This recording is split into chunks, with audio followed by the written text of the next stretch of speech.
Dear students, চলো আজ একবার সহজ স্টাডিতে তোমাদের সাথে আবার বাংলা ক্লাস নিয়ে এসেছি। তোমাদের সকলের রিকোয়েস্ট ছিল যে নেক্সট ক্লাসে যদি আমি একটু সমাসের বাকি পার্টগুলো বলে দিই, ঠিক আছে? তো আমাদের এই 22 নম্বর ক্লাসে সমাসের বাকি যে পার্টটা তোমাদের বলা হয়নি বা আলোচনা করে দেওয়া হয়নি সেই পার্টটা সম্পর্কে বলে দেবো, ঠিক আছে?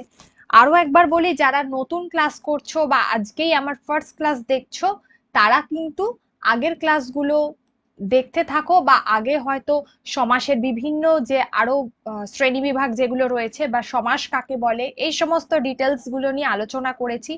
এছাড়াও বিভিন্ন টপিক নিয়ে, যেমন পদ নিয়ে আলোচনা করেছি। তো সেই ক্লাসগুলো কিন্তু তোমরা কাইন্ডলি দেখে নিও। প্লাস হচ্ছে তোমাদের যে প্র্যাকটিস সেট, আর বিভিন্ন ডিস্ট্রিক্টের, যেহেতু এটা পঞ্চায়েতের প্রশ্ন, অনেক সময় অনেক ডিস্ট্রিক্টের প্রশ্ন সেইভাবে পাওয়া যায় না। তবু আমি যতটা চেষ্টা করব তোমাদেরকে সমস্ত ডিস্ট্রিক্টের যে প্রশ্নগুলো আছে তুলে ধরার, ঠিক আছে? ওকে, চলো আজকে আমাদের যে সমাসটা বাকি ছিল বহুব্রীহি সমাস। দেখো, প্রথমেই মনে হচ্ছে যে নামটা এত ভারী ভারী, বহুব্রীহি, বিষয়টা কি?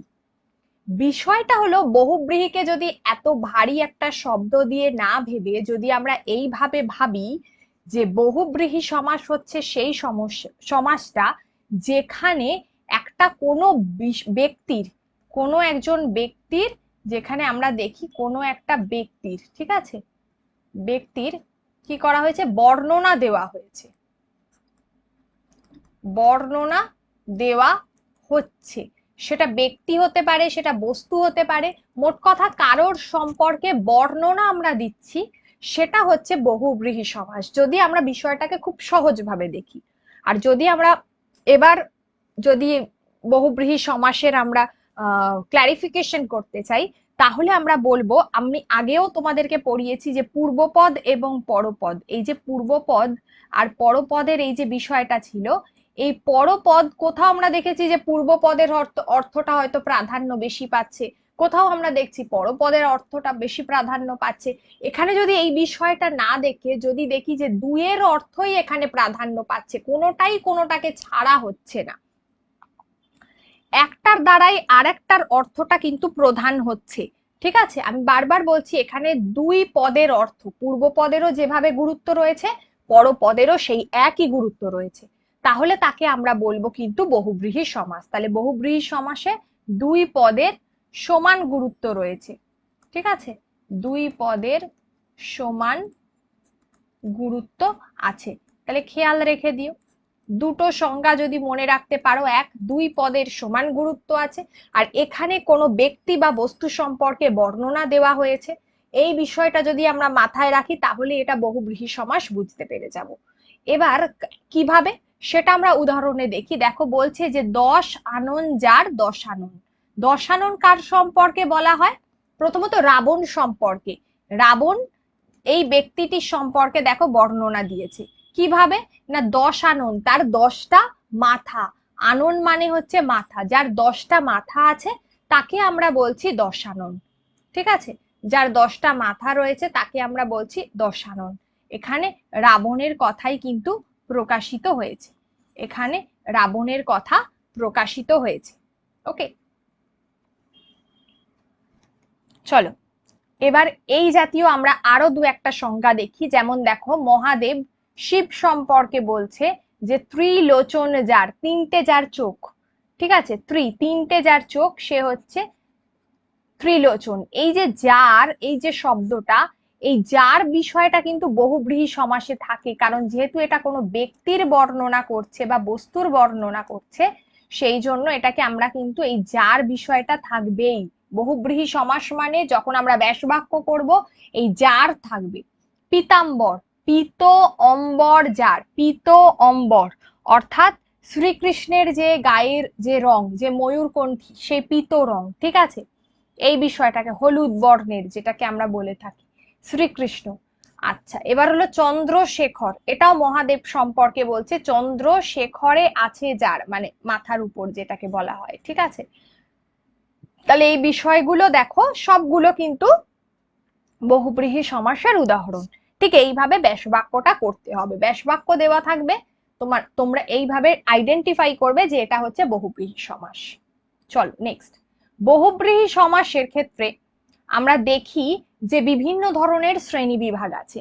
তোমাদের এই জায়গাটাই পরীক্ষায় বেশি দেয়। কিভাবে দেয় না, সমানাধিকরণ বহুব্রীহি, সেটা আবার কি বিষয়বস্তু, এত কঠিন কঠিন নাম, তাই না? দেখো, সমানাধিকরণ মানে যে বহুব্রীহি সমাসের পূর্বপদটা বিশেষণ এবং পরপদটা বিশেষ্য হয়। একদম সহজ ভাবে বোঝো, যার পূর্বপদ মানে দেখো গৌরাঙ্গ, যেমন গৌর অঙ্গ, তাই তো, গৌরাঙ্গ, তাহলে গৌর হচ্ছে তার অঙ্গটা কেমন, তাহলে প্রথমটা হলো বিশেষণ গৌর, গৌর বর্ণ অর্থাৎ ফর্সা, বিশেষণ, আর পরেরটা হলো বিশেষ্য। তাহলে যার পূর্বপদ থাকে বিশেষণ আর পরপদ থাকবে বিশেষ্য, তাকে আমরা বলবো গৌরাঙ্গ। পীতাম্বর, পীত অম্বর যার, বিশালাক্ষী, বিশাল অক্ষী যার, চোখগুলো বড় বড় যেটাকে বলা হয়, ঠিক আছে? তাহলে এগুলো হলো সমানাধিকরণ বহুব্রীহি, যার পূর্বপদে বিশেষণ এবং পরপদে বিশেষ্য থাকে। গৌরাঙ্গ শ্রী চৈতন্য দেব সম্পর্কে বলা হয়েছে, ঠিক আছে? এই রকম, যেমন ধরো আমি আরেকটা বলছি, কালো বরণ মানে কালো বর্ণ যার, তাই তো? তাহলে কালো সে কেমন, কালো বিশেষণ, আর বর্ণ এটা হচ্ছে তোমার বিশেষ্য হলো। তাহলে পূর্বপদ আর পরপদ, যেমন কালো বরণ, কালো বরণ, তাহলে এই বরণটা হলো বিশেষ্য, এটা হচ্ছে পরপদ, আর আগেরটা হলো বিশেষণ যেটা হচ্ছে পূর্বপদ। খেয়াল রেখো। আর পূর্বপদ পরপদ এগুলো কি, এগুলো আমি প্রথমের দিককার সমাসের ক্লাসে আলোচনা করেছি। যারা ক্লাসগুলো দেখোনি এখনো পর্যন্ত, চ্যানেলটা সাবস্ক্রাইব করো, তাহলে তোমরা ক্লাসগুলো দেখতে পেয়ে যাবে। আশা করি সমাস সম্পর্কে সমস্ত যে তোমার কি বলে, যা তোমাদের কনফিউশন সেগুলো দূর হয়ে যাবে, ঠিক আছে? আমি যতটা সম্ভব তোমাদেরকে চেষ্টা করছি বোঝাতে। চলো নেক্সট। আচ্ছা, তোমাদের ম্যাথসের ব্যাচ শুরু হয়ে গেছে।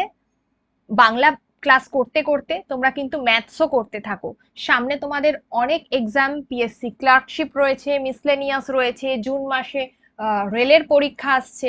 তো সমস্ত জায়গায় কিন্তু ম্যাথস খুব গুরুত্বপূর্ণ, ঠিক আছে? তাই জন্য চ্যাপ্টার ওয়াইজ ক্লাস করার জন্য অনলি 3 মান্থসের এই কোর্সটা ₹699 কন্ট্যাক্ট করো জসিম স্যারের সঙ্গে। 8348817027 এই নাম্বারে জসিম স্যারের সঙ্গে তোমরা কন্ট্যাক্ট করো ম্যাথসের ক্লাস করার জন্য। ওকে, চলো নেক্সট যে ভাগটা আমরা পড়বো, ব্যাধিকরণ বহুব্রীহি। তোমরা প্রথমেই নামগুলো দেখে হয়তো অনেকে ভয় পেয়ে যাচ্ছ, এত বড় বড় নাম।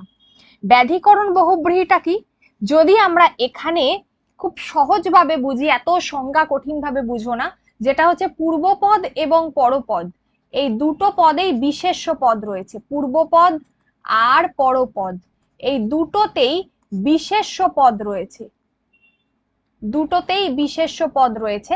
তাহলে কিন্তু এই সমাসটা হবে, এই বহুব্রীহি সমাসটা হবে ব্যাধিকরণ বহুব্রীহি সমাস।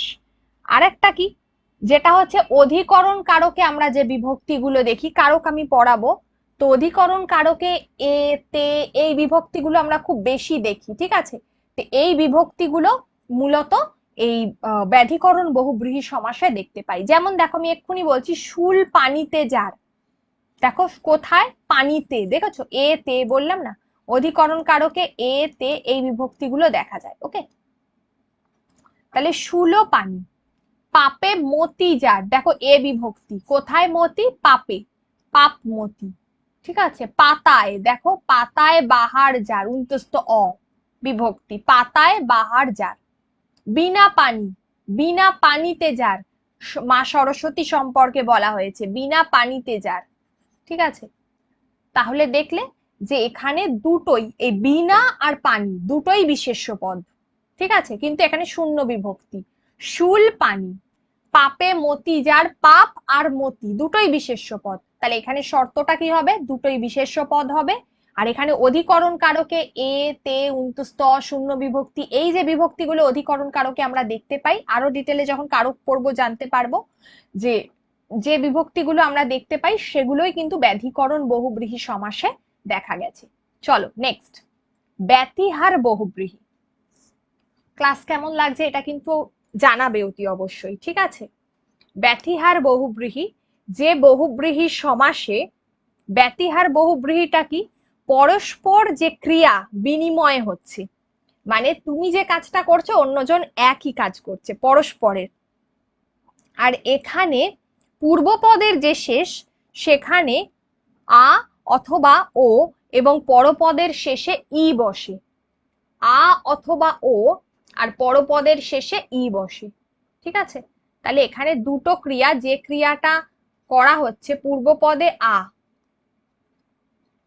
পূর্বপদে হচ্ছে আ, আর পরপদে হচ্ছে আ অথবা ও, আর পরপদ যেটা মানে উত্তর পদ একই জিনিস, সেখানে ই বসে, ঠিক আছে। তাহলে একটা ক্রিয়া আমি কিভাবে বলি দেখো, কানা কানি, কানা আর কানি, কানা আ বসেছে শেষে, আর কানি হর্ষই বসেছে, মানে কানে কানে যে কথা, দুজনেই দেখো সাপেক্ষ ক্রিয়া, একই কাজ করছে। হাতাহাতি, হাতে হাতে যে যুদ্ধ, একই কাজ করছে, ঠিক আছে। তারপর বলে না যে চুল টানাটানি, যেটাকে বলে চুল মানে কেশে কেশে আকর্ষণ করে যে যুদ্ধ, এইগুলোকে বলা হয় মুখোমুখি, মুখে মুখে যে কথা, ঠিক আছে। এইগুলো হলো ব্যতিহার বহুব্রীহি। তারপর হচ্ছে লাঠালাঠি, লাঠিতে লাঠিতে যে যুদ্ধ, টানাটানি, পরস্পরকে টানা, হাতাহাতি, হাতে হাতে যে যুদ্ধ, এইগুলো বলা হয় ব্যতিহার বহুব্রীহি। দুটোই সেম ক্রিয়া, সাপেক্ষ ক্রিয়া, একই ক্রিয়ার কাজ করছে। আর যেখানে পূর্বপদে আ অথবা ও বসছে আর পরপদের শেষে হর্ষই বসছে, এটা জেনে রেখে দিই। চলো নেক্সট, নেক্সট হচ্ছে মধ্যপদলোপী বহুব্রীহি সমাস। মধ্যপদলোপী বহুব্রীহি সমাসটা কি হবে, যেখানে মাঝখানের পদটা লোপ পাচ্ছে। মাঝখানের যে বহুব্রীহি সমাসে মধ্যপদ লোপ পায়, আমরা আগেই শুনেছিলাম একবার মধ্যপদলোপী কর্মধারয়, সেম ব্যাপার এখানেও।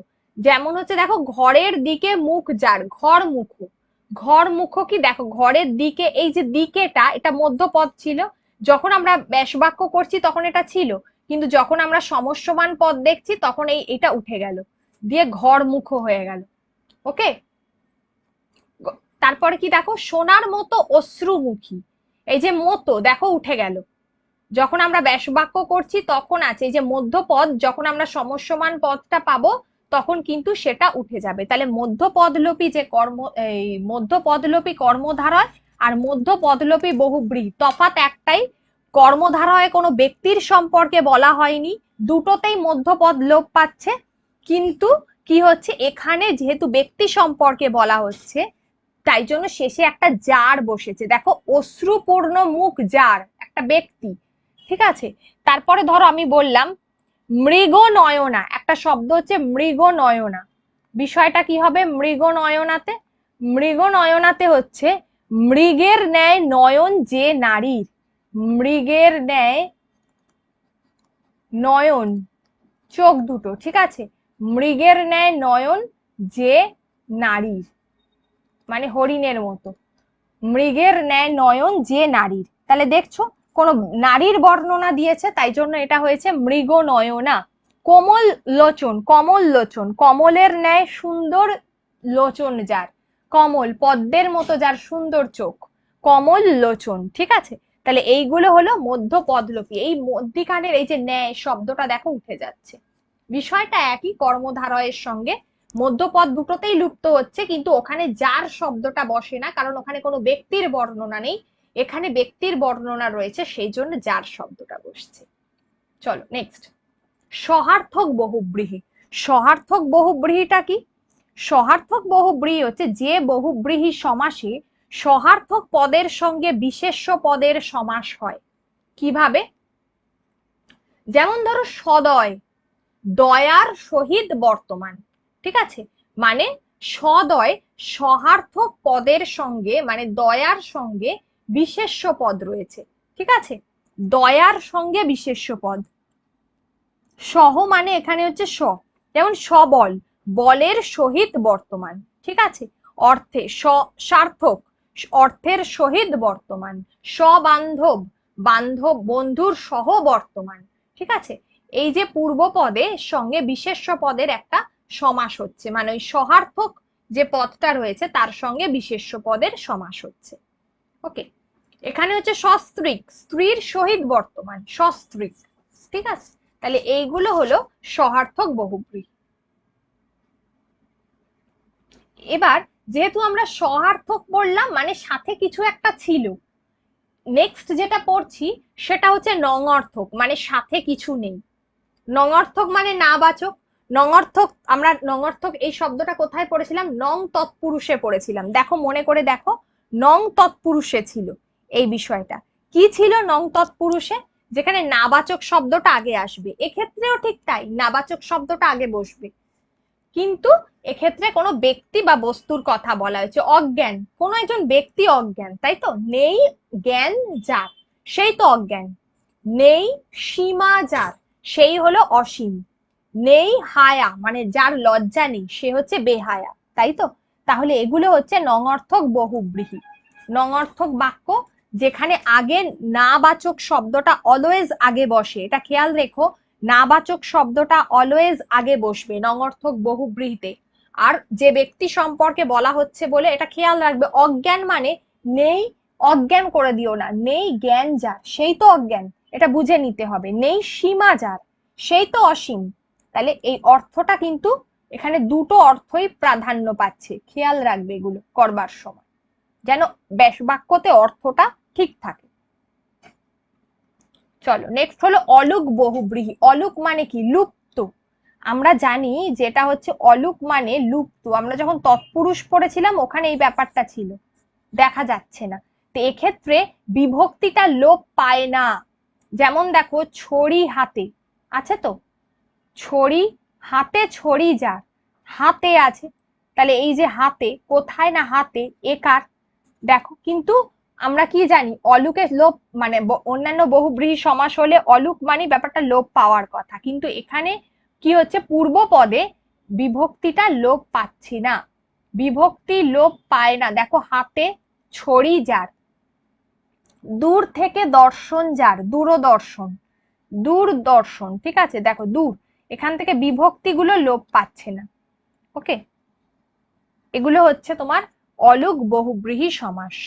তাহলে এগুলো হলো অলুক বহুব্রীহি সমাস, যেখান থেকে আমরা দেখছি সমাসে তোমার কি বলে যে সমাসে বিভক্তি লোপ পায় না, একে অরূপ বিভক্তি, অলুক বিভক্তি বহুব্রীহি সমাস বলা হয়। বিভক্তিটা লোপ পাচ্ছে না, সরি। যেমন ধরো আরেকটা বলছি, জুতা পায়ে যার, ঠিক আছে? জুতা পায়ে, তাহলে জুতা পায়ে যার, ঠিক আছে? তাহলে এখানে এই যে দেখো, জুতা, এটা লোপ পাচ্ছে না, মানে এখানে বিভক্তি লোপ পাইনি আর কি, ঠিক আছে, আছে। আচ্ছা, তারপরে হলো মাথায় ছাতি। মাথায় ছাতি, দেখো, উন্তস্ত অ, এটা বিভক্তি ছিল, যখন আমরা ব্যাস বাক্য করছি তখনও কিন্তু উন্তস্ত অ থাকছে। মাথায় ছাতি যার, তখনও কিন্তু ব্যাস বাক্যটা থাকছে। তাহলে এটাকে আমরা বলছি কি? অলুক বহুব্রীহি সমাস। খেয়াল রাখবে এই অলুক বহুব্রীহি, তারপর এই যে নং বহুব্রীহি, এই যে বিষয়গুলো, মানে নঙর্থক বহুব্রীহি, এই মধ্যপদলোপী বহুব্রীহি, এই তিনটেই কিন্তু আমরা অন্য সমাসের ক্ষেত্রে দেখছি, কিন্তু সেক্ষেত্রে ব্যক্তি বা কোনো কিছুর বর্ণনা তারা কিন্তু দিচ্ছে না, একমাত্র বহুব্রীহিতেই কোনো বর্ণনা দিচ্ছে, সেই কারণে এখানে লাস্টে একটা যার বসছে ব্যাস বাক্যতে। এটা মাথায় রেখে করবে, তফাৎটা এখানে দুটো মানে দুটোর মধ্যে। নেক্সট, নেক্সট যে সমাসটা আমরা পড়বো, বহুব্রীহি সমাস আমরা পড়েছি, এবার হলো দ্বিগু। খুব সহজ দ্বিগু সমাস। দ্বিগু সমাস হচ্ছে খুব সহজ, তার কারণ এখানে একটা সংখ্যার বিষয় থাকে, সংখ্যার প্রাধান্য, সংখ্যার কথা উল্লেখ থাকবে, তাহলেই সেটা কিন্তু দ্বিগু সমাস। সংখ্যার প্রাধান্য কিভাবে থাকবে? সংখ্যাবাচক বিশেষণ যদি পূর্ব পদটা থাকে, কিভাবে? আর উত্তর পদেরও অর্থের প্রাধান্য থাকবে। আচ্ছা, কিভাবে? দেখো, যেমন দেখো, পঞ্চবটি, পঞ্চ মানে পাঁচ, দেখো পূর্ব পদের সংখ্যা আছে না, তাহলে পঞ্চ বটের সমাহার, সপ্ত ঋষির সমাহার সেটা হলো সপ্তর্ষি, সপ্ত ঋষির সমাহার সেটা হচ্ছে সপ্তর্ষি। পঞ্চভূতের সমাহার, পঞ্চভূত, ঠিক আছে? তাহলে পঞ্চ, সব জায়গায় দেখো একটা সংখ্যা আছে।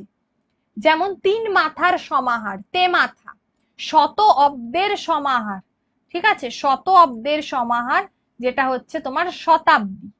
ওকে, তাহলে এইগুলো হলো নিত্য সমাস।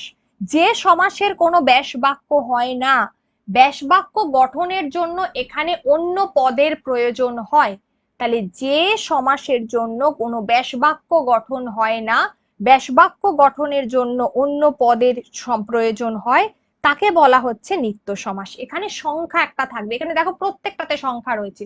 সপ্তরথীর সমাহার সপ্তরথী, চতুর্দশ পদের সমাহার চতুর্দশ পদী, ত্রিলোকের সমাহার ত্রিলোক, এই যে বিষয়গুলো। এছাড়াও আমি বলছি তোমার কি বলে, যেমন ধরো নদী, ধরো আরেকটা বললাম শতাব্দী, ঠিক আছে, তারপরে হচ্ছে আচ্ছা শতাব্দী, তাহলে এগুলো হচ্ছে সব দ্বিগু সমাস। তাহলে দ্বিগু সমাস মানে একটা সংখ্যার বিষয় থাকবে, সরি একটা জিনিস তোমাদেরকে ভুল বললাম, দ্বিগু সমাস মানে হচ্ছে সংখ্যার প্রাধান্য থাকবে। তাহলে ঠিক আছে, দ্বিগু সমাস। আর আর লাস্ট একটা বিষয় যেটা বলে আমার আমার মনে হয় যে সমাসটাকে শেষ করে দেওয়া ভালো, সেটা হচ্ছে নিত্য সমাস। এই জিনিসটা আমি আগেও বলেছি, নিত্য সমাস সাধারণত নিত্য সমাস পড়া হয় না, কিন্তু আমাদের পরীক্ষাতে আছে বা পরীক্ষায় থাকে, মানে সমাসের ভাগের মধ্যে ধরা হয় না সেভাবে।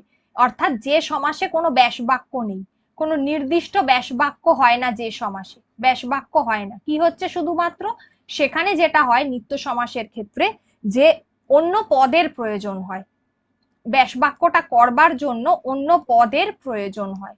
যেমন আমি বলছি দেখো, যেমন ধরো আমি বললাম বনান্তর, যেমন অন্য বন, ঠিক আছে, অন্য পদের দরকার বা প্রয়োজন।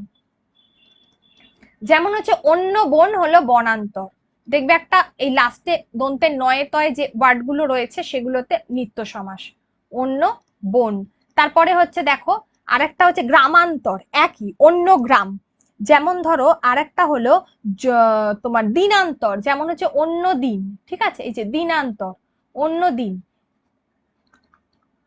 এগুলো হলো সব নিত্য সমাস, অন্য দিন। আর এই নিয়মটা ছাড়াও আর একটাই নিয়ম আছে, যেমন হচ্ছে জল মাত্র, সেটা হলো কেবল জল, জল মাত্র, কেবল জল, ঠিক আছে, কেবল জল, সেটা হচ্ছে জল মাত্র। নাম মাত্র, কেবল নাম, জল মাত্র, কেবল জল, ঠিক আছে। এখানে কোনো ব্যাসবাক্য হয় না, ব্যাসবাক্য করবার জন্য অন্য পদের প্রয়োজন হয়। সমাসে এটাকে সমাসের শ্রেণীবিভাগ হিসেবে গুরুত্ব দেওয়া হয় না, সেটাকে আমরা বলে থাকি নিত্য সমাস। যদি কারোর কোনো জায়গায় অসুবিধা হয় অতি অবশ্যই জানাও। আর আগের দিনের একটা হোমওয়ার্ক ছিল, পুরো সমাজটা বারবার পড়ো, আশা করছি সমাজ থেকে আর কিছু বাকি নেই আমাদের। যদি কারোর বাকি থাকে একটু প্লিজ কমেন্ট সেকশনে কমেন্টস করে দিও, তাহলে আমি সেটা করিয়ে দেবো। আমার যতটুকু খেয়াল পড়ছে বাকি নেই। হোমওয়ার্কে আগের দিন ছিল দরিদ্র পদটি হলো কি, দরিদ্র পদটা হচ্ছে একটা বিশেষণ, সে দরিদ্র, ঠিক আছে, কি অমল বাবু খুব দরিদ্র, তাহলে অমল বাবু সম্পর্কে বলা হয়েছে, তাহলে অমল বাবু হচ্ছে তার সম্পর্কে বলা হচ্ছে, তাহলে সে হলো দরিদ্র, তাহলে এটা হবে বিশেষণ, উত্তর বিশেষণ। আজকের যে টাস্কটা দিলাম সেটা দেখো, হোমওয়ার্ক, বহুব্রীহি সমাসকে কি বলা হয়। তোমাদের চারটে অপশন গেছে, সংযোগমূলক, ব্যাখ্যামূলক, বর্ণনামূলক আর আবেগমূলক সমাস। প্রত্যেকে উত্তর দাও, ক্লাস কেমন লাগছে জানাও। ক্লাস যদি ভালো লেগে থাকে তাহলে অতি অবশ্যই পরবর্তী ক্লাসগুলো দেখবার জন্য চ্যানেলটাকে সাবস্ক্রাইব করে দিও। আজকের ক্লাস এই পর্যন্ত, আবার নেক্সট ক্লাসে তোমাদের সঙ্গে দেখা হবে। সকলে খুব ভালো থাকো, থ্যাংক ইউ।